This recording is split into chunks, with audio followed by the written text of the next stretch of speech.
Bonjour, nous sommes ravis de vous retrouver aujourd'hui. Nous allons parler d'un sujet plutôt joyeux. On va parler de la Saint-Valentin et on va parler de fleurs.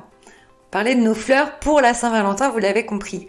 Alors, selon Novetic, un bouquet de 25 roses polluerait autant qu'une balade de 20 km en voiture. Pourquoi ?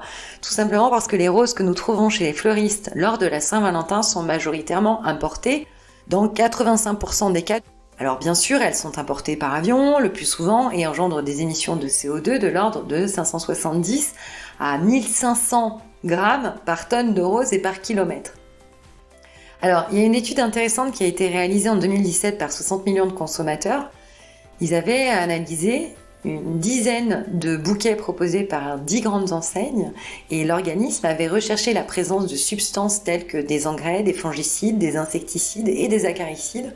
Résultat, sur les 10 bouquets analysés, tous contenaient ces substances chimiques en quantité importante. Pas moins de 49 substances chimiques ont été identifiées.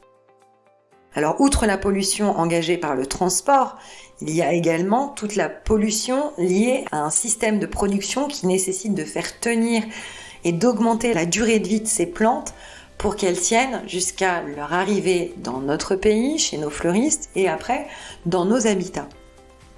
Alors comment faire pour quand même pouvoir offrir des fleurs plus éco-responsables à son Valentin ou à sa Valentine pour la Saint-Valentin ?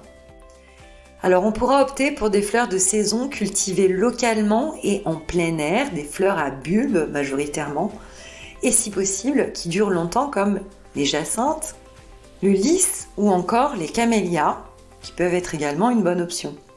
Elles pourront même être replantées au jardin si l'heureux bénéficiaire en possède un. Et côté fleurs coupées, on pourra opter pour de l'or avec par exemple le mimosa méditerranéen. Dans tous les cas, n'hésitez pas à demander à votre fleuriste l'origine de ces fleurs. Vous pouvez également vous référer au label Fleurs de France pour vous assurer de soutenir l'horticulture française. C'est un label qui a été créé en 2015 sous l'impulsion du ministère de l'Agriculture, de l'Agroalimentaire et de la Forêt.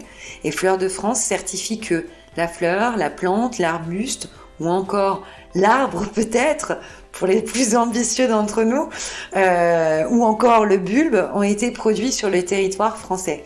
Et depuis 2017, ce label va encore plus loin en certifiant l'engagement des horticulteurs et des pépiniéristes français dans une démarche éco-responsable ou de qualité reconnue avec une certification environnementale.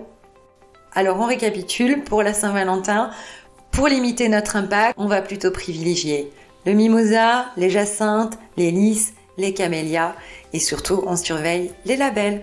On vous souhaite une très belle journée et on vous retrouve demain pour un nouvel éco-geste.